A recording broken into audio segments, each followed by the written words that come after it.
사도신경.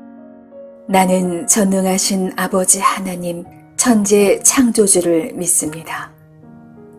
나는 그의 유일하신 아들 우리 주 예수 그리스도를 믿습니다.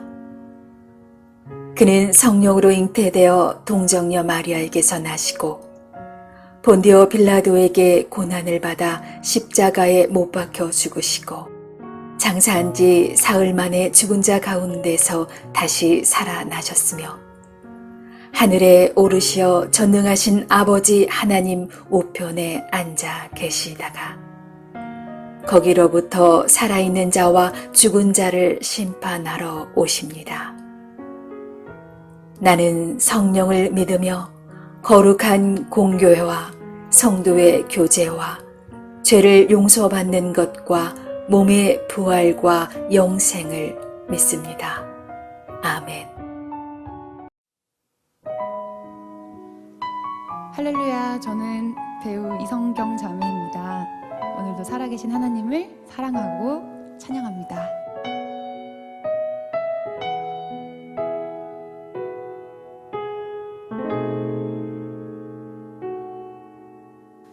이 세상을 살아가는 동안에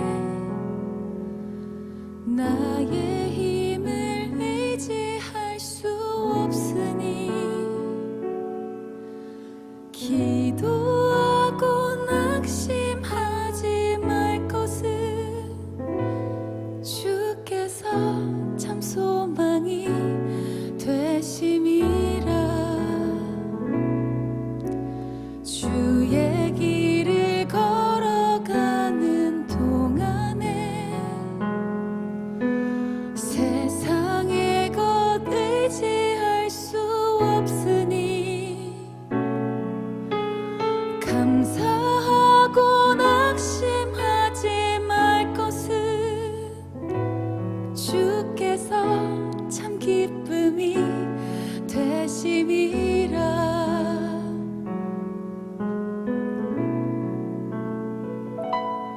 하나님의 꿈이 나의 비전이 되고 예수님의 성품이 나의 인격이 되고 성령님의 권능이 나의 능력이 되길 원하고 바라고 기도합니다.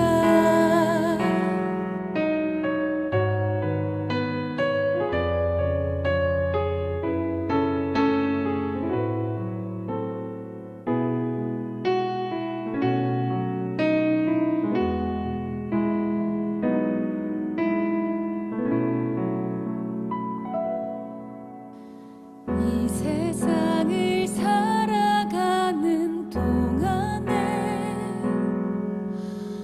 나의 힘을 의지할 수 없으니 기도하고 낙심하지 말 것은 주께서 참 소망이 되심이라.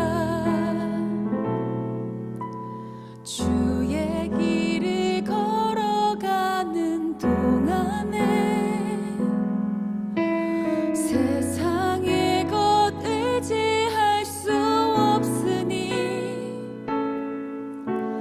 감사하고 낙심하지 말 것은 주께서 참 기쁨이 되심이라. 하나님의 꿈이 나의 비전이 되고 예수님의 성품이 나의 인격이 되고 성령님의 권능이 나의 능력이 되길 원하고 바라고 기도합니다. 하나님의 꿈이 나의 비전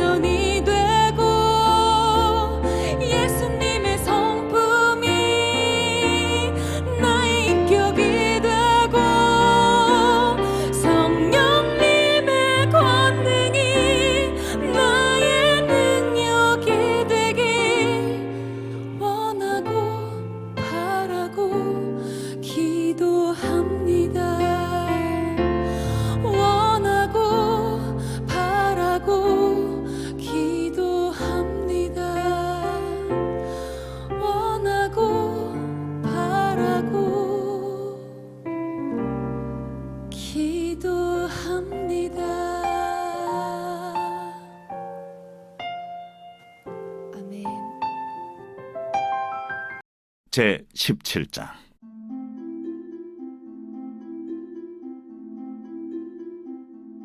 여호와께서 모세에게 말씀하여 이르시되 아론과 그의 아들들과 이스라엘의 모든 자손에게 말하여 그들에게 이르기를 여호와의 명령이 이러하시다 하라.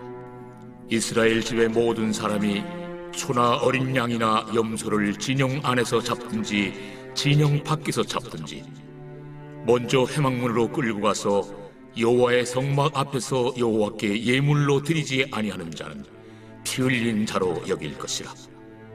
그가 피를 흘렸은즉 자기 백성 중에서 끊어지리라.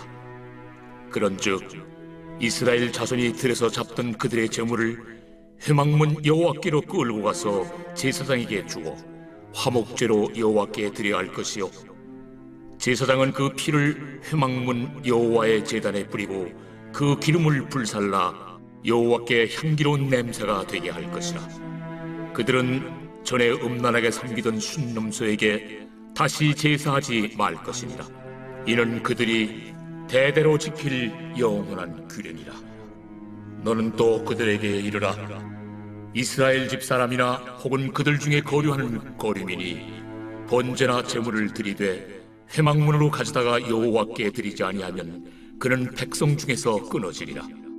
이스라엘 집 사람이나 그들 중에 거류하는 거류민 중에 무슨 피든지 먹는 자가 있으면 내가 그 피를 먹는 그 사람에게는 내 얼굴을 대하여 그를 백성 중에서 끊으리니 육체의 생명은 피에 있으리라. 내가 이 피를 너에게 주어 제단에 뿌려 너희의 생명을 위하여 속죄하게 하였나니 생명이 피에 있으므로 피가 죄를 속하느니라. 그러므로 내가 이스라엘 자손에게 말하기를 너희 중에 아무도 피를 먹지 말며 너희 중에 거류하는 거류민이라도 피를 먹지 말라 하였나니, 모든 이스라엘 자손이나 그들 중에 거류하는 거류민이 먹을 만한 짐승이나 새를 사냥하여 잡거든 그것의 피를 흘리고 흙으로 덮을지니라. 모든 생물은 그 피가 생명과 일체라. 그러므로 내가 이스라엘 자손에게 이르기를 너희는 어떤 육체의 피든지 먹지 말라 하였나니, 모든 육체의 생명은 그것의 피인즉 그 피를 먹는 모든 자는 끊어지리라. 또 스스로 죽은 것이나 들짐승에게 찢겨 죽은 것을 먹은 모든 자는 본토인이거나 거류민이거나 그의 옷을 빨고 물로 몸을 씻을 것이며 저녁까지 부정하고 그 후에는 정하려니와 그가 빨지 아니하거나 그의 몸을 물로 씻지 아니하면 그가 죄를 담당하리라.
샬롬. 오늘 하루도 하나님의 은혜와 평강이 우리 삶에 넘칠 수 있기를 원합니다. 하나님께서는 대속죄를 통해서 이스라엘 백성과 화평을 이루셔서 성막을 통해서 하나님과 교제할 수 있도록 해주셨습니다. 만약에 이러한 하나님과의 생명의 연합을 깨는 요인이 있다면 그것은 무엇이며 우리는 어떻게 그것을 대비해야 할까요? 하나님은 죄와 부정을 씻고 화목의 교제로 소통하는 복을 누릴 수 있게 해주셨습니다. 죄인이 값없이 영광의 하나님을 뵐 수 있다는 것은 정말 말할 수 없는 은혜일 것입니다. 그런데 이 은혜를 계속해서 유지하기 위해서는 하나님과의 친밀한 교제를 깨뜨리는 죄를 멀리해야 됩니다. 하나님과의 친밀한 관계를 파괴하고 또 무너지게 하는 죄들에는 어떤 것이 있을까요?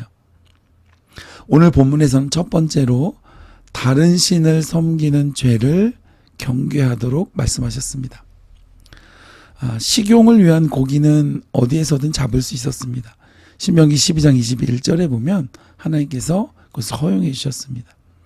그러나 하나님 앞에 제사하기 위해 희생 제물로 이제 가축을 잡을 때는 오직 회막 안에서만 잡아야 했습니다. 이것은 이스라엘 백성들이 애굽에서 종살이를 할 때에 그 애굽에서는 숫송아지나 순염소, 또 순양 같은 짐승을 마치 신처럼 추앙했고, 그때에 그 제사하기 위해 아무 곳에서나 제물을 도축할 수 있었습니다. 하나님께서는 이러한 우상의 제사에 익숙해져 있는 이스라엘 백성의 구습을 바로잡고 또 그러한 이방신에 대한 이런 잘못된 습관을 막기 위해서 반드시 회막 안에서만 제물을 잡도록 하셨던 것이죠. 여러분, 만약에 이전에 잘못된 구습들을 떨쳐버리지 않고 그대로 놔둔 채 살아간다면 어떻게 될까요? 그것은 분명히 죄의 씨앗이 될 것입니다. 하나님의 백성은 이처럼 오직 하나님만 섬겨야 합니다. 두 주인을 섬길 수는 없는 것이죠. 두 마음을 품는 것은 하나님과의 관계를 파괴하는 행동입니다. 이 두 마음이라는 표현은 하나님과 세상 사이를 헤매는 마음을 말하는데 그 야고보서에서 야고보 사도에 의해 독특하게 표현된 단어입니다. 그래서 두 마음을 품은 사람은 하나님과 바알 사이에서 머뭇거리는 사람이고 또 두 주인을 섬기는 사람입니다. 그래서 끊임없이 하나님께 대한 신앙과 불신앙 사이를 오가게 되어집니다. 또한 두 마음을 품으며 기도하는 사람은 하나님이 기도를 들어주실까 의심하거나 기도해봐야 소용이 없다는 마음을 가지고 있기 때문에 야고보서 1장 8절에 따르면 그런 기도는 응답받을 수 없다 그랬습니다. 야고보는 두 마음을 품은 사람들에게 마음을 성결하게 하고 그 손에서 죄를 씻으라 촉구하셨죠. 이처럼 다른 신, 또 나의 마음을 하나님 외에 다른 곳에 많이 빼앗기는 것은 하나님과의 친밀한 관계를 깨뜨리는 무서운 죄가 되는 것입니다. 두 번째는 이 생명의 헌신을 가로채는 죄를 금하라 말씀하셨습니다. 누구든지 피를 먹는 자는 심판을 받게 된다는 것이죠. 피는 생명의 헌신과 속죄의 수단으로만 오직 하나님께만 드릴 수 있는 것이었습니다. 왜냐하면 하나님이 창조주이며 생명의 주인이시기 때문이죠. 따라서 피를 먹는 것은 마치 자신이 생명의 주인인 것처럼 행동하는 악한 태도였습니다. 헌신과 속죄의 피는 오직 하나님만 받으실 수 있는 것입니다. 이와 같은 규례는 하나님께서 그 생명을 존중하도록 하시기 위해 주신 하나님의 명령이었습니다. 피를 흘리는 것이 익숙해지면 어떻게 될까요? 사람의 생명도 쉽게 여길 수 있는 것이죠. 여러분, 피를 먹는 사람은 그 피를 갈구하게 됩니다. 그게 참 요상한 특징이에요. 여러분, 고기를 먹을 때 우리가 사실 그것을 피맛으로 먹는 겁니다. 만약 고기에서 피를 모두 빼고 나면 그 고기는 맛없어서 먹을 수가 없습니다. 그러므로 피는 생명을 상징하기에 함부로 대할 수는 없는 것입니다. 오늘 말씀에서 하나님과의 친밀한 관계를 깨뜨리는 마지막 죄는 어떠한 피든지 자유로 먹고 마시는 것은 안 된다라고 말씀했습니다. 하나님께서는 피를 먹는 것을 허락하지 않으셨는데 만약 이것을 어기고 임의로 마음대로 행했다가는 아담과 하와의 전처를 밟는 것으로 아주 무겁게 여기셨습니다. 그렇다면 여러분, 오늘날 우리는 어떻게 해야 될까요? 우리는 고기도 먹고 그런 요리들 잘 많이 먹지 않습니까? 다 익히지 않은 고기도 막 먹고 하지 않습니까? 요한복음에서 예수님은 그 아들의 피를 먹고 마시라 말씀했습니다. 그래서 나의 살과 피를 맛보지 않으면 나와 아무 상관이 없다라고까지 말씀하셨습니다. 이것은 예수 그리스도 십자가 피 흘림이 우리의 죄를 사하실 수 있다는 뜻이었습니다. 그런데 그 피가 우리에게 그러면 어떻게 효력을 발휘할까요? 진짜 예수님의 피를 우리가 먹고 마셔야 될까요? 그것은 아들의 영이신, 즉 그리스도의 영이신 성령님이 우리 안에 들어오실 때 그리스도 보혈의 구속의 능력과 함께 우리에게로 오심으로 모든 죄에 대한 영원한 속죄가 이루어지게 되는 것이었습니다. 그러므로 우리는 이제는 그리스도의 보혈의 은혜를 마음껏 누리면 되는 것이죠. 여러분, 예수 그리스도 보혈의 은혜를 누린다는 것은 무엇일까요? 맞습니다. 이 이스라엘 백성들이 날마다 하나님 앞에 이 제사를 드렸던 것처럼 우리도 하나님 앞에 날마다 예배를 드리면서 특별히 예수 그리스도 보혈의 은혜에 의지하여 하나님 앞에 회개하는 마음으로 자기 삶을 정결하게 만드는 것입니다. 여러분, 그런 은혜가 하루의 삶 중에 넘치시기를 주님의 이름으로 축복해 드립니다.